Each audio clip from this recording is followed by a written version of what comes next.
VTEC or non-VTEC version. So one of the telltale signs that your alternator is no good is when your car is running, you can see here that in light of the fact that the engine is running, that the battery indicator light on the car is illuminated, which means that the voltage sensing circuit on the alternator is no good, which generally implies that the car's alternator is not outputting the proper voltage. Now, before we take anything apart, we want to make sure that the alternator is in fact no good and not a faulty battery. And one of the things that you can do is actually test the open voltage of the battery by taking a simple voltmeter and setting it to the DC voltage scale, and then just verifying that the battery has at least, we'll say, 11.5 volts to 12.5 volts. So as you can see here, my battery is 12.07 with the engine off. So what I'm going to do now is start the engine and recheck the voltage to see if it's at least 13.8 to 14.4 volts. I've started the engine and I'm going to check the voltage again. So as you can see here, with the engine running and a load being applied to the battery from the car's electrical system, I'm actually now making 11.55 volts, which is lower than when the car was actually off, indicating that the alternator is no good. Before any actual dismantling work occurs on the vehicle, make sure that you disconnect the negative terminal on the battery. Failure to doing so will result in an electrical short at the alternator when your wrenches and ratchets touch ground on the vehicle. Make sure you tuck this negative cable safely away from the terminal. So once we've disconnected the battery, we're going to have to undo the power steering pump from the vehicle and swing the pump out of the way. And to do that, what we're going to do is that we're going to use a pair of pliers or our bare hands just to loosen up this wing nut bolt from the vehicle. And you can loosen up, or you can just completely remove it. And then what we're going to do is that we're actually going to use our 12mm wrench to undo the upper power steering mount bolt here, as well as the lower bolt down just by the belt area.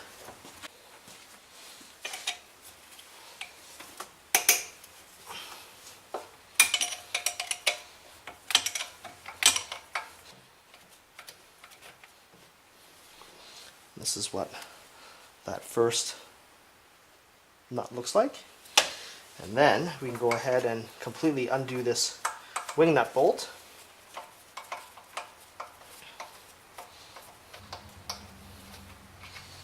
That's what it looks like. And then we can remove the upper bolt like this. Now it does help to loosely screw the pieces that you're removing back together, just so that you don't lose them and you have a frame of reference of which nuts and bolts belong where. Next, we're going to use a 10mm socket to remove this upper power steering sort of tensioner bolt that we just removed bracket by removing this bolt here, and the air conditioning bracket here and down in there.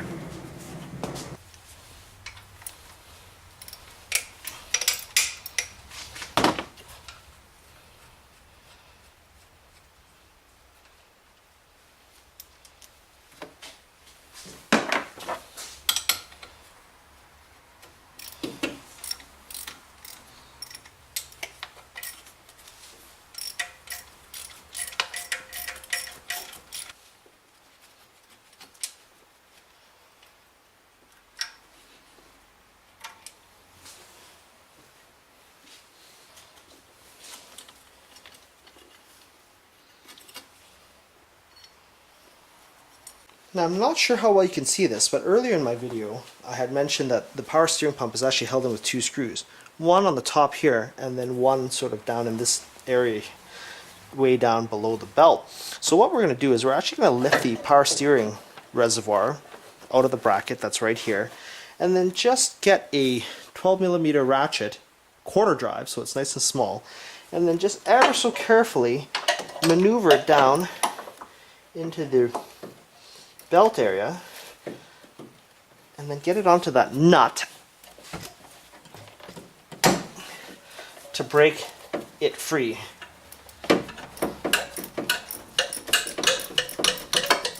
And as you loosen that nut, you can see that the power steering pump will slide down into the engine bay, taking the tension off the bracket. And when that happens, you can actually go ahead and just unhook the power steering belt like this and just get it out of the way. You can just tuck it out like this, and then that'll give you a little bit more clearance to pull the pump back up so that you can actually see the nut down in this tight area.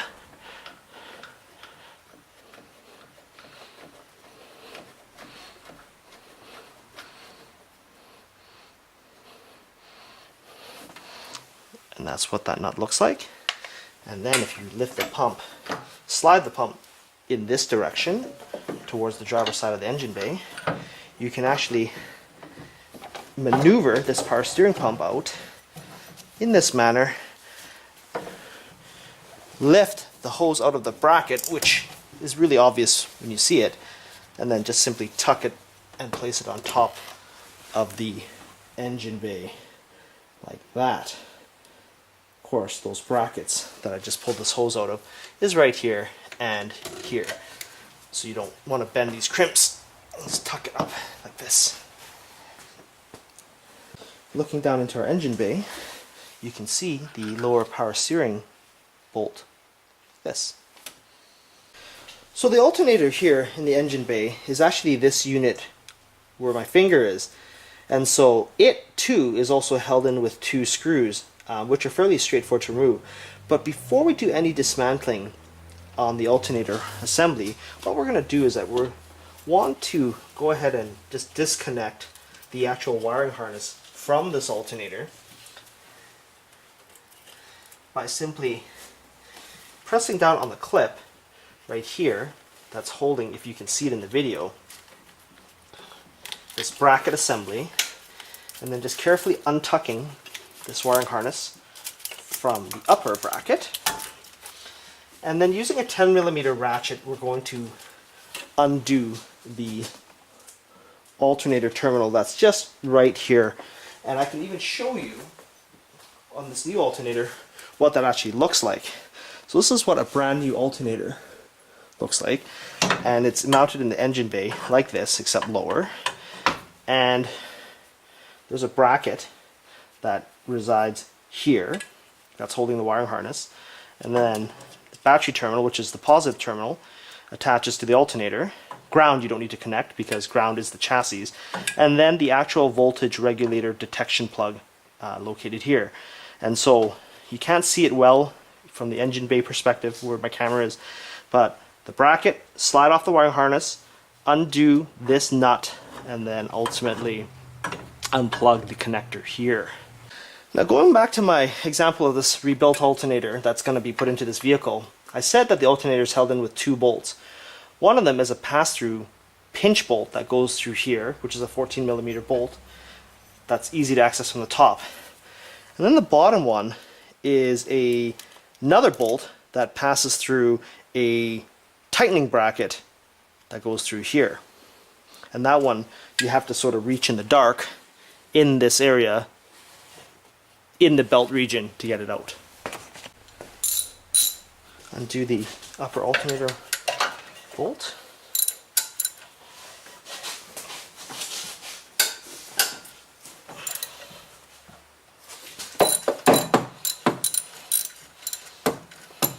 Now you don't want to completely remove it just yet. We're just loosening everything for now. Using a 12mm ratchet, undo the lower alternator mounting bolt. So to give perspective of where things are on the lower bolt, you can sort of see where my ratchet is positioned below the alternator pulley.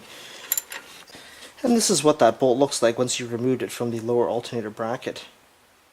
Okay, so now that I've completely removed the lower alternator bolt, which allows the belt to also be tensioned, and I've loosened the upper bolt just right here, you can see that there's another sort of wing nut sort of pass-through bolt right here, and that is basically the alternator tensioning, adjusting wing screw, whatever you want to call it. But because we've removed the lower bolt completely, it's actually doing nothing right now. So to loosen the tension on this belt, we just simply press down on the alternator and completely just undo the belt off of the car like that.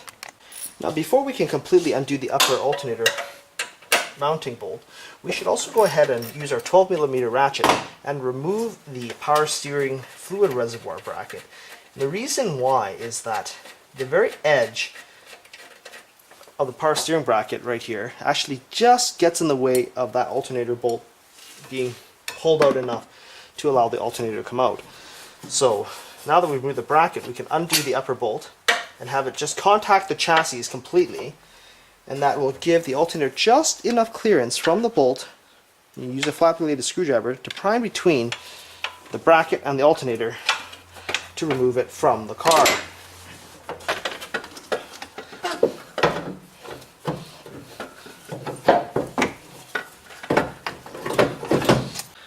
Now we've got to do a little bit of prep work to the replacement alternator as well as the alternator bracket prior to reassembly.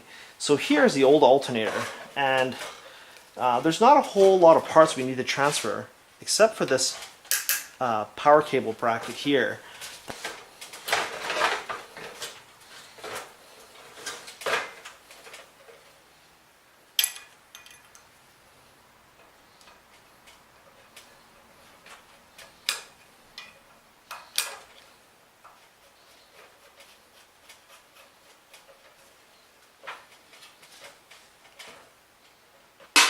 Ahead and remove the output post 10mm nut. And then one quick service tip, guys, is that the lower alternator mounting bolt that we removed earlier, which is this, you should actually try to pre-thread it into the lower alternator attachment hole. And the reason why is that occasionally I have found that rebuilt alternators, and even sometimes new alternators, they don't get tapped properly from the factory, and then these threads actually have, or are slightly stripped, and then when you try to actually reinstall this bolt, it doesn't go in properly, and then you find out that you have to go back to the store to exchange it for a new one, or you have to do a whole bunch of removal work to re-tap this screw. This is what the lower alternator tensioner bracket adjuster looks like, and that bolt passed through this little eyelet, which then is attached to this wing nut threaded screw assembly. And basically what we want to do here is we want to put a whole bunch of lubricant or anti-seize onto these threads so that it's easy to adjust and tighten up the belt tension on the alternator, but we also want to extend this eyelet to the very end here, so that the alternator, the lower mounting bolt, will line up, pass through this hole, and then line up to the alternator with the belt completely detensioned. Otherwise you're going to have a heck of a time trying to get that lower bolt in. Now as you can see here, I've basically unscrewed that eyelet to near the very end of that adjusting bolt. So we'll get a replacement alternator and just fish it through the hole here, and then just roughly place it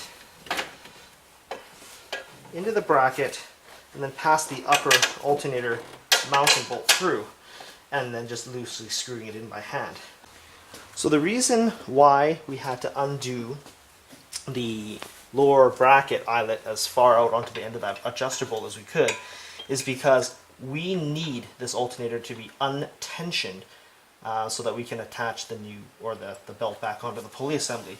And so one of the techniques I found is that if I pass the bolt through the eyelet, I can actually approximate by feel where the alternator screw bolt hole is going to be.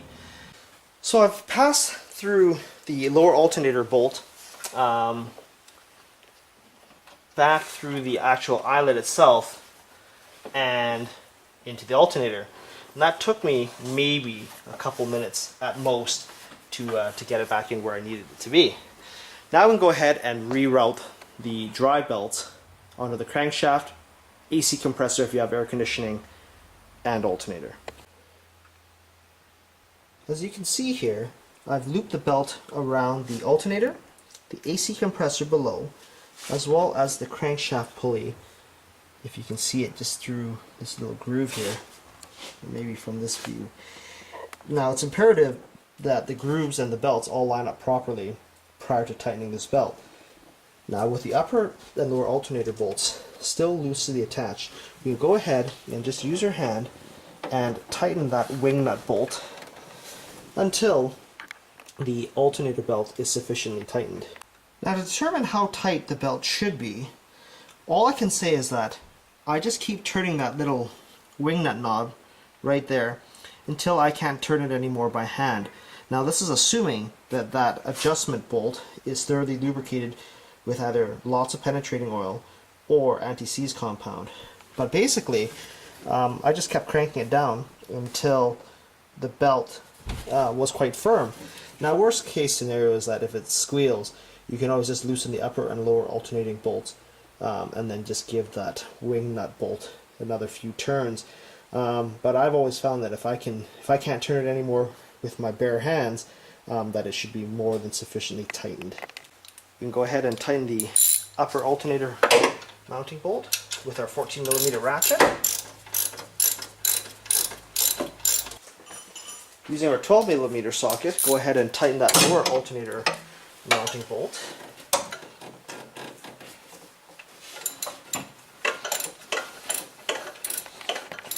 We can now go ahead and reattach the power and sensing cables to the alternator.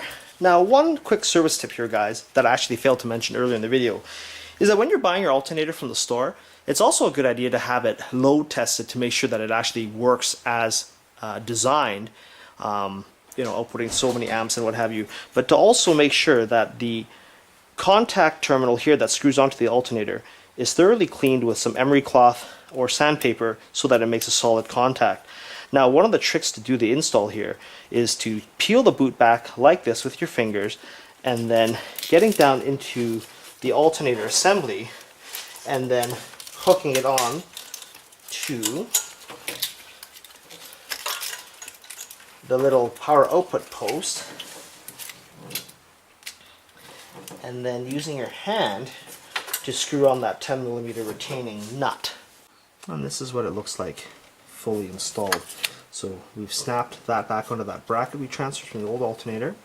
We've carefully and properly reinstalled the output post boot and plugged in the voltage sensing connector.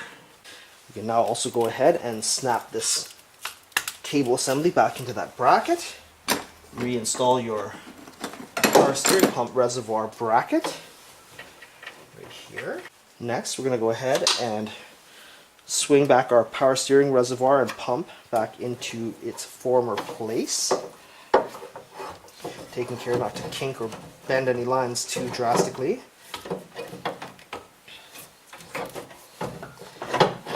Taking our lower bolt, pass it through our lower bracket hole here, and then through the actual power steering pump body.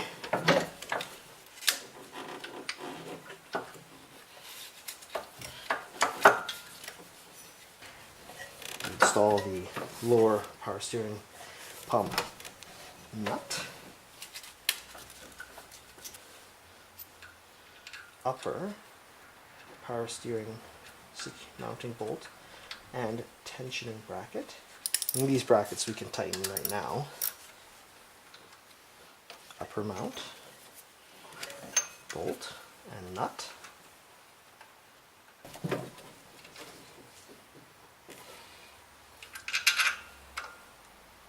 Now if everything came out fairly smoothly, things should go back in fairly smoothly. Power steering belt, which is a narrow channel multi-groove belt that you can actually hook around the crankshaft pulley if you have enough patience to get it over it. This is what the power steering belt looks like after it's been reinstalled, and as you can see here, I had to line it up on the crankshaft pulley located in the background, if you can see it with the limited amount of light and space, and of course to be properly lined up with the power steering pump itself. So now to tension this bolt, or the belt, sorry. Like the alternator, we're going to turn this wing nut bolt and keep turning it until we can't turn it anymore by hand. Now, one of the service tips here, guys, is that you can always use your hand here and just gently lift on the high pressure power steering pump hose just to loosely tighten up this power steering pump belt, and then turn this wing nut bolt to do the final tensioning. Using our 12mm wrench, go ahead and tighten up the upper power steering bolt, tighten the lower pump bolt. Using our trusty small profile quarter drive ratchet.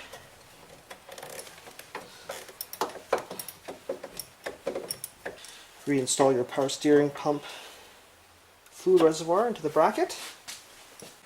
Reattach the power steering pump hoses to the hose holding brackets.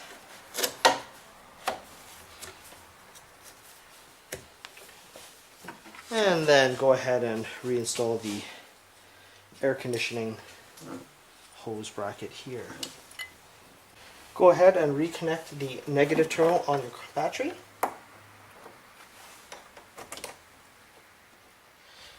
Making sure that your battery connections are nice and clean and free of any corrosion. If there's corrosion, use a mixture of water and baking soda to neutralize the acid, as well as a stiff brush to brush away any corrosion. On this car battery's case, there is none because I use an anti-corrosion grease on the parts. So here's a real super important service tip that you guys should do before attempting to start the vehicle. Is one, making sure that you actually have a good battery in your vehicle, and number two, making sure that the battery has at least a half decent charge in it prior to starting the car. The reason why this is super important is because if the battery is completely discharged, or if you've got a weak or faulty battery for that matter, when you start the car, the electrical demands placed on the alternator is going to be so stressful on the new alternator that you run the risk of burning out the windings on it prematurely because of the high amps draw from charging a discharged battery, as well as the electrical demands that the vehicle needs to run. Now, what I'm using here is just a standard 10 amp charger that's attached to my car battery, and I'm going to leave it here for a couple hours to make sure that this battery is topped off sufficiently in such a way that when I start the car, that the battery and the alternator can power the car together as a single unit. Okay, so I've just removed my charger from my battery that's been plugged in for a couple hours now. Using my voltmeter, let's go ahead and check the open circuit voltage of the battery.